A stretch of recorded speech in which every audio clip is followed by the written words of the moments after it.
So in this video we're back in the workshop. It's a Sunday and I'm making a small little chopping board. It is very small. It's for a upcoming bushcraft trip that I'm doing with my son and my nephew and my niece, and I want to router the edges.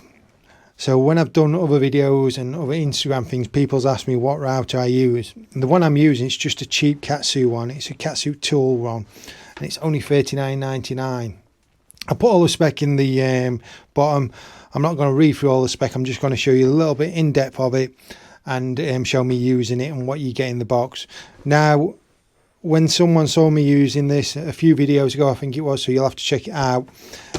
Someone says you can buy a plunger. You can buy it in a kit with a plunger, or you can buy it separate. And the reason I went for this one is because the reviews I did see said it's very similar to the Makita. Even so, that I've seen a video where they have this base and they interchange it, and you can 3D print different attachments for this, and the attachments fit on this and the Makita model. But $39.99, variable speed, so you've got a 1 all the way up to a 6, and it does the job for me. And you can adjust it here. You've got your adjusting on the plunger there, really easy to change the head. Just a quick release mechanism with a grub screw. So the strip back unit is like this. So you've got this part here, that's the device where you can control the depth of cutting.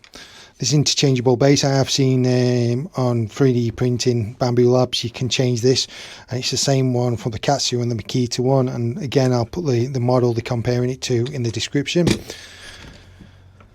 see there that you've got the channels for this to move up and down on, and you've got the measurements in millimeters and 0 inch, ½ inch, up to 1 inch there. So that's your depth there.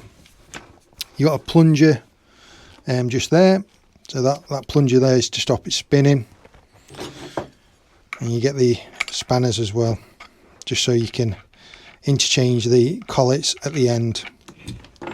So that's your collet there. You can change different ones. You buy the one, you change them to the ones what will fit your bit. So that fits fine with mine.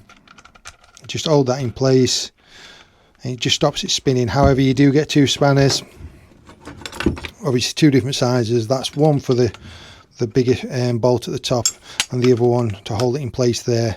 But I tend to just use that part there.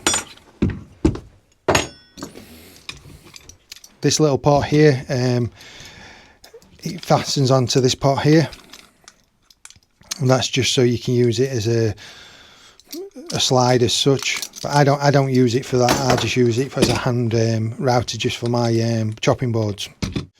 Most of the time I'm just using this router bit. It's nice for edges, and obviously you can lift it up and down, and that's a 1/4 inch one. So just do that finger tight there. Hold that button in place and just tighten it up there. Obviously we've got this router guard here as such, the depth guards. You can't get it wrong, it's got the adjustment here, and obviously you can lock it in place. So that's the KATSU router, and what I'm going to do is put some nice edges on this small chopping board that I'm making. Like I say, it's for a bushcraft kit, so I don't want it too big. It was just something special that I could take on a camp with my nephew's first bushcraft camp.